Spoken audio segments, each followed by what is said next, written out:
المنتخب الوطني المغربي حقا إنه الكبار الأسود هذه المرة تزأر بديار الشيلي وتحقق الإنجاز بالعلامة الكاملة وتصل للنهائي، تضرب لنا موعدا مع الأرجنتين برسم نهائي كأس العالم للشباب لأقل من 20 سنة.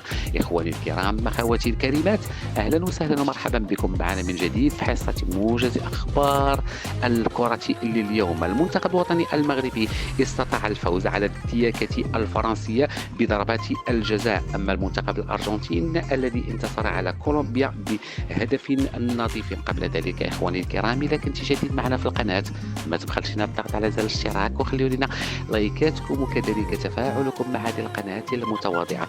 بسرعة نعود للموضوع. المنتخب الوطني المغربي سيواجه الأرجنتين برسم نهائي كأس العالم للشباب التي تقام حاليا بالشيلي.